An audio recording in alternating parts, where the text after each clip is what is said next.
Lo decíamos, son muchísimas más las denuncias, hemos tratado de resumir alguna o por lo menos aquellas más importantes o mediáticas, todas son importantes, ¿no? Doctor, ¿cómo andas? ¿Qué dices? ¿Qué tal, Cristian? Muy buenas tardes y un gusto enorme estar con vos. Bien, no es desconocido decir que la oposición o el oficialismo en este caso suele decir, usan la chicana de la denuncia, son denunciólogos seriales. ¿Cómo lo toman a eso? Lo primero es que la sociedad de Córdoba tiene que saber que hay una decisión, primero del ex gobernador de la Sota y actualmente un plan mantenido por el gobernador Schiaretti de que en Córdoba la impunidad sea la ley. ¿Por qué? Porque diseñaron un poder judicial, un fuero anticorrupción a medida de la impunidad de los poderosos, con lo cual en Córdoba la ley y la Constitución no existen más que en tristes pedazos de papel escritos. Y esta es una política deliberada. Por algo en Córdoba no tenemos fiscal general. Todavía es decir, seguimos, sí. La Constitución crea el cargo de fiscal general para que sea el que impulse las investigaciones, defienda los intereses de la sociedad. Entonces, frente a este vacío de legalidad, frente a este vacío de justicia, frente a esta impunidad reinante, no nos queda otra que a los partidos que estamos convencidos de que la corrupción es la contracara de la pobreza, porque no es la corrupción por una cuestión moral o religiosa, sino por una cuestión de que sin ley y con políticos que roban, tenemos el 50% de pobreza que tenemos actualmente. El día en que Argentina. tengamos que la corrupción mata, creo que vamos a tomar mayor conciencia, Gregorio. Gregorio, quiero empezar con algunas porque para que no se me vaya tanto el tiempo y son muchas, quiero saber el estado de algunas denuncias. El tema de Odebrecht por el tema de supuestas coimas del gobernador Schiaretti, ¿en qué está eso? Porque bueno, es algo que empezó en Brasil, me imagino. Que... Es un escándalo que empezó en Brasil, en el juzgado del juez federal Sergio Moro, en Curitiba, que el señor Youssef fue el delator premiado quien dijo que la empresa Odebrecht, para que la gente que por ahí no se acuerda sepa, esta mega constructora... Que tenía una oficina para coimas. Exacto, ¿no? multinacional. Y que terminó con el presidente de Perú, entre otras cosas y otras. Que volteó innumerable cantidad de presidentes en el mundo. Bueno, admitió haber pagado coimas al gobierno de Córdoba para construir los gasoductos troncales, aproximadamente 30 millones de dólares, y cuando se le preguntó al gobernador en ocasión de la campaña de 2017, él dijo, ¿por qué Odebrecht no que hizo obras en Córdoba y en todo el mundo y admitió haber pagado sobornos? ¿Por qué en Córdoba no? Y dijo, porque nosotros no coimeamos a nadie. Pero allá te habían admitido que sí. De alguna manera, tácitamente, lo que el gobernador, o sea, si hubiéramos tenido una justicia independiente en Córdoba y no la que él diseñó, la justicia de la impunidad, es decir, la injusticia, un fiscal lo tendría que haber citado y le explique. Entonces, ¿cómo fue que Odebrecht en Córdoba no pagó coimas si el empleado de la empresa decía que sí lo hizo? Ahora Gregorio, pero sí una causa que terminó con presidentes, con funcionarios, que fue mucho más allá de Brasil. Si hubiera sido así, ¿por qué no terminó entonces o salpicó la cancha más aún en la provincia de Córdoba? Porque, más allá del fiscal que provincial, digo, es una mega causa. No, lo que pasa es que hubo intereses cruzados y Odebrecht no solamente tenía contratos en Córdoba, también tenía con el kirchnerismo, también tenía con el gobierno de la Ciudad de Buenos Aires, esto hay que decirlo, por otro lado... Con Macri. Exacto. Entonces... Socio de ustedes. Y por supuesto que sí. ¿sí? Acá en el punto de la contratación de la obra pública tenemos la coalición cívica una diferencia muy grande con los partidos que han gobernado. En ese sentido nosotros marcamos una diferencia y por eso reivindicamos nuestra propia identidad en una alianza que es Juntos por el Cambio, que la sostenemos, pero también marcando nuestras diferencias. Sí. La otra, vamos a ir más o menos rápido, la de Gabriela Esteves, la actual diputada del kirchnerismo por Córdoba.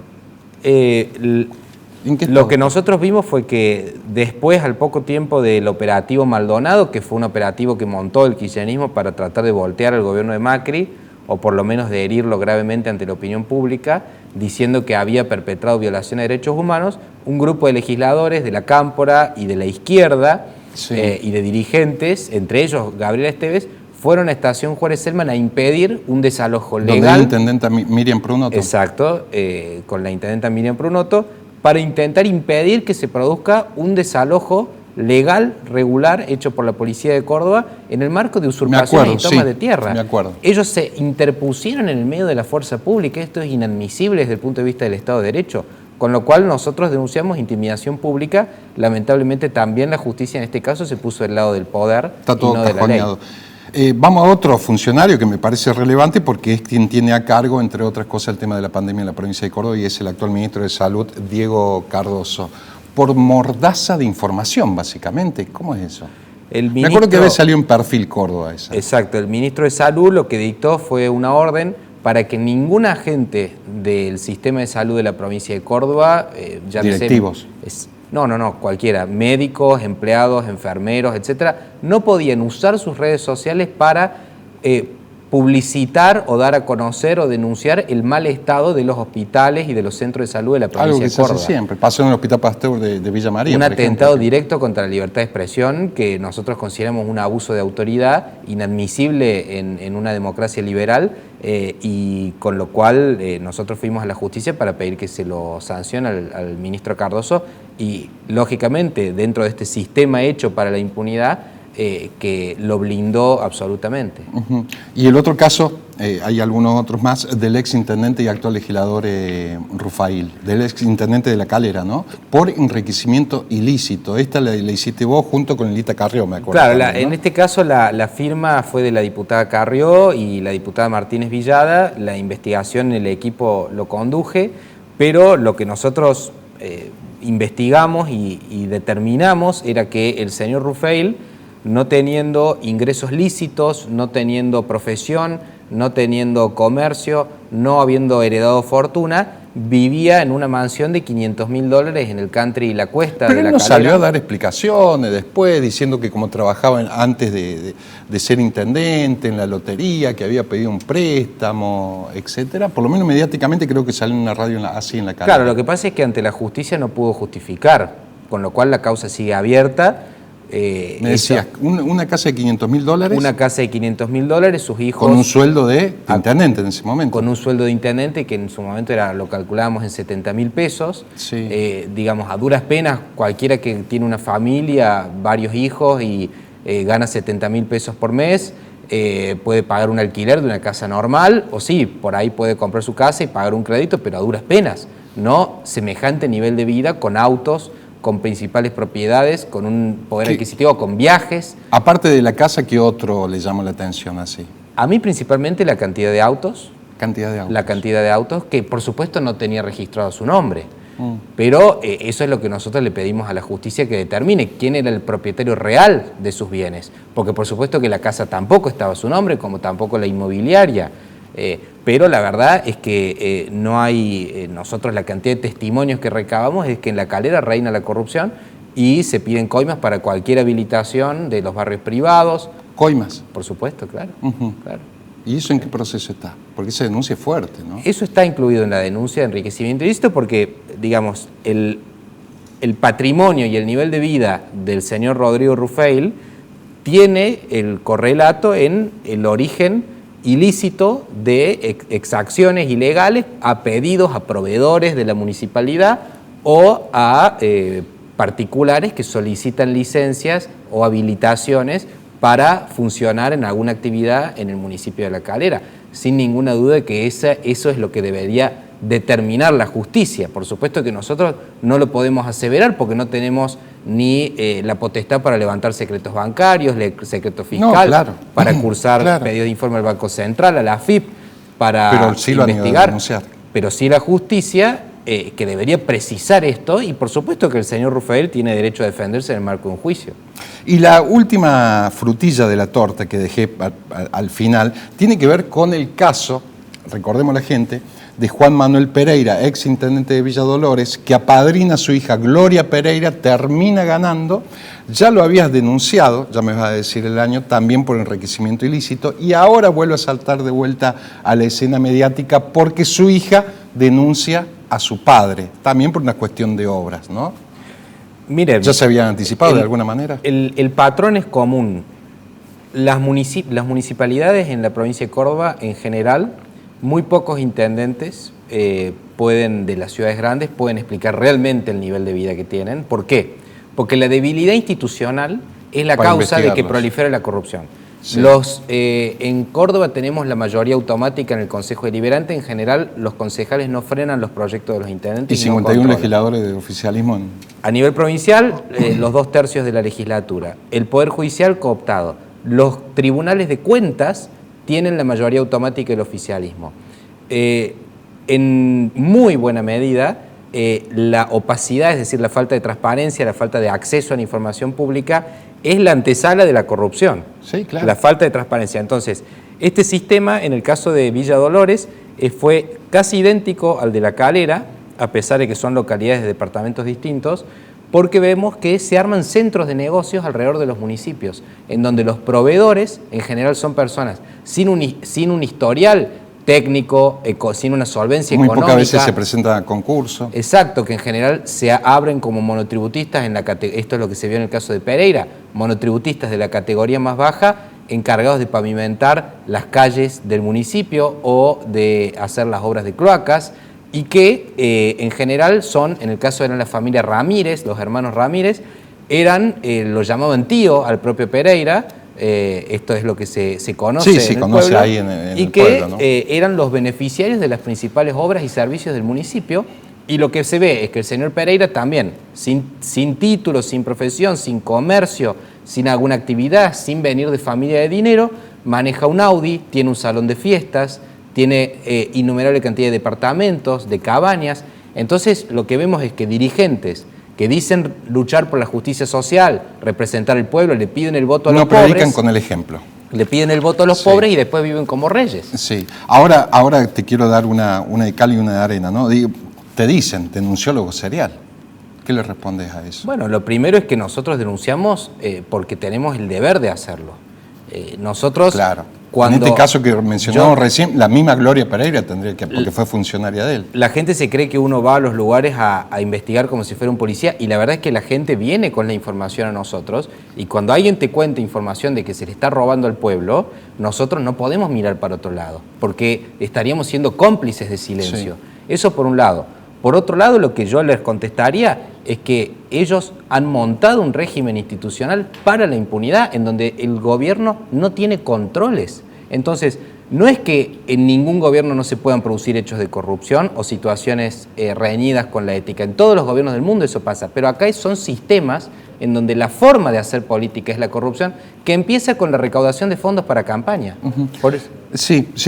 No, te quería decir, hablando de la denuncia, una de las primeras tiene que ver con la denuncia a Schiaretti. En su momento, creo que fue en el 2019, saliste a denunciarlo a Schiaretti, pero tu jefa política, Elisa Carrió, salió de alguna manera a desacreditarte, digo. Sí, en realidad eso no... ¿Cómo está la relación? La relación está muy bien con Elisa Carrió. Yo he estado conversando con ella en su casa ahora en enero. La verdad que ella para mí ha sido una gran defensora, una gran impulsora de nuestras investigaciones, de nuestra denuncia, de nuestra actividad política, que va más allá del activismo anticorrupción.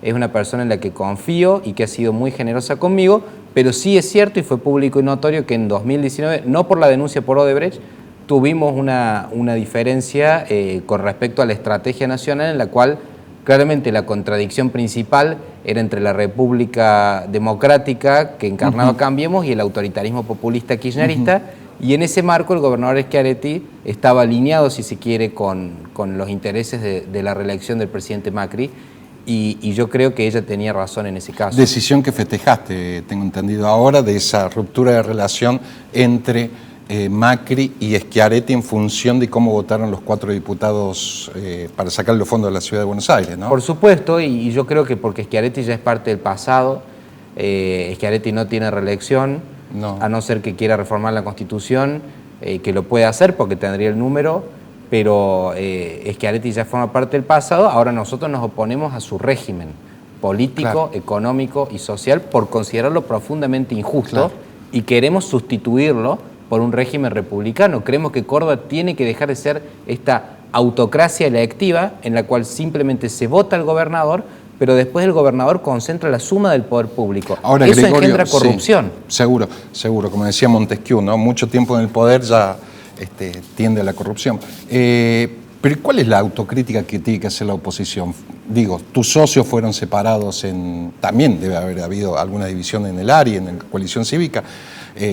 Mestre por un lado, Negri por otro, digo, ahí también hay que hacer una autocrítica, que la vienen haciendo. Te diría, Cristian, que la clave de la consolidación de este régimen de corrupción, que a nosotros nos convierte, para no ser cómplices, en denunciólogos seriales, Sí. fue la complicidad y la división de la oposición.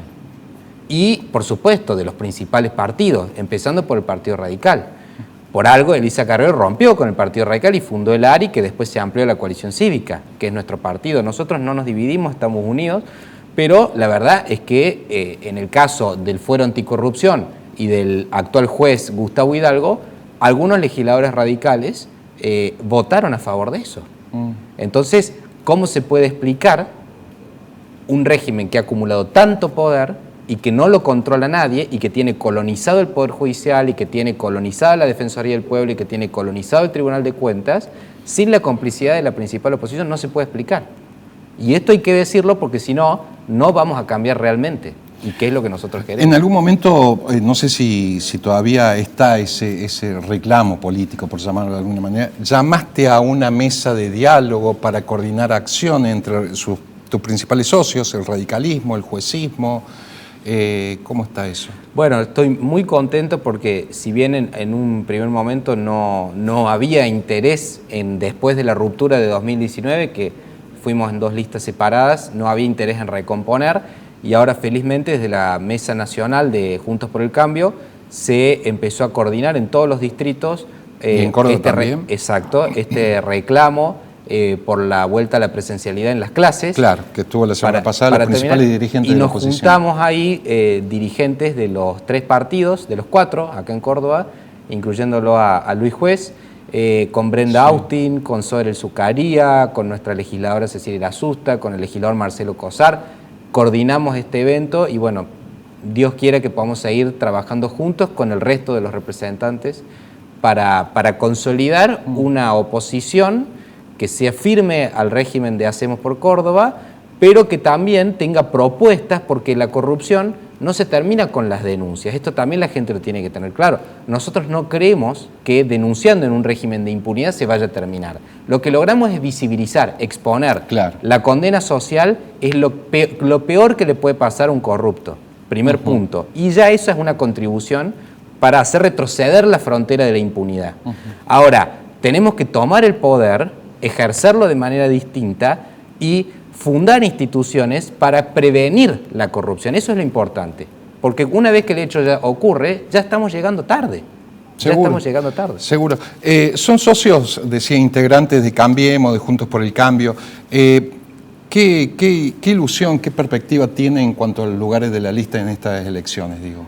Porque tiene una diputada nacional que le Sí, por responde, supuesto que nosotros aspiramos a incrementar nuestra representación con las candidaturas en las listas, siempre con la unidad como el pilar fundamental. Yo creo que la sociedad, y sobre todo ese 61% que nos votó en 2019 con Mauricio Macri como candidato, a pesar de que la situación económica ya era muy complicada, el 61% de los cordobeses nos confió en nosotros. Yo creo que ese porcentaje de gente no quiere saber nada con personas que quieran romper, porque es lo que hoy está sosteniendo la República. Si Cristina Kirchner y Alberto Fernández no pueden convertir la Argentina en lo que hicieron en Santa Cruz, es por la unidad de Juntos por el Cambio. Entonces ese es el valor fundamental que está por encima de todas estas diferencias que te hemos marcado anteriormente, que tenemos. Está por encima ese valor. ¿Tenés alguna opinión acerca también de la imputación de Fernando Iglesias por enriquecimiento ilícito? Está imputado. Yo creo que es una infamia, creo que es una operación de este oscuro diputado que al parecer no me consta, pero es agente de la Secretaría de Inteligencia, que nadie puede dudar de la honradez y de la decencia del diputado Fernando Iglesias. Lo que pasa es que tiene una capacidad oratoria y una inteligencia tan aguda que los incomoda porque los expone. Expone en sus contradicciones, expone en sus narrativas falsas, expone en su componente totalitario que tiene el Frente de Todos, y eso les molesta. Entonces, a ver, sin ir más lejos, el propio Perón lo puso preso a Alfredo Palacios, diputado socialista que lo incomodaba.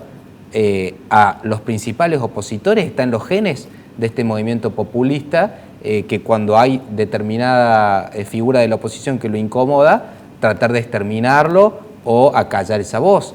Entonces, por supuesto que nosotros nos manifestamos en absoluta solidaridad con el con diputado Fernando de Iglesias. La última pregunta que te quiero hacer. ¿Cómo ves la posibilidad de que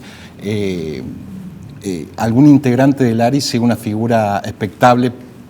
Porque viste que las elecciones intermedias generalmente Cambiemos viene haciendo muy buena elección.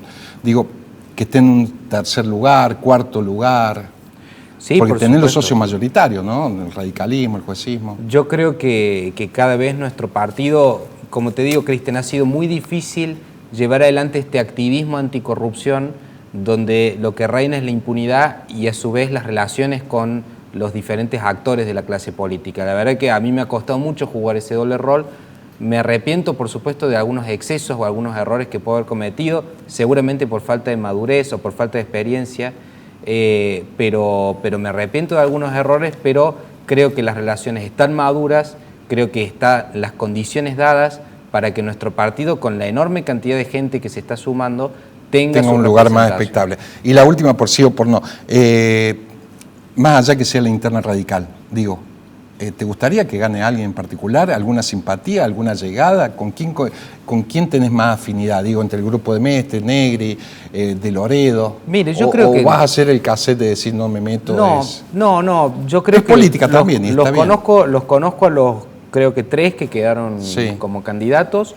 Creo que en algún momento todos han estado con todos. Yo creo que es un partido que está, les diría, atomizado, y que ojalá y Dios quiera que gane la persona que pueda unir a ese partido, que es un partido fundamental. La unidad no la quieren, van a la interna. ¿Cómo, perdón? La unidad no la quieren hasta ahora, van a la interna.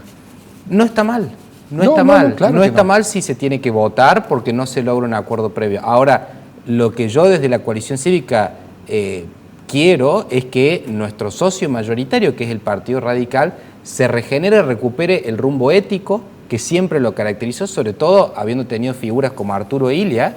Que ¿No lo tuvo hasta ahora? Y yo creo que muy poco. Respondiste todo con eso, Gregorio. Gracias por tu visita, hasta la próxima. No, por favor.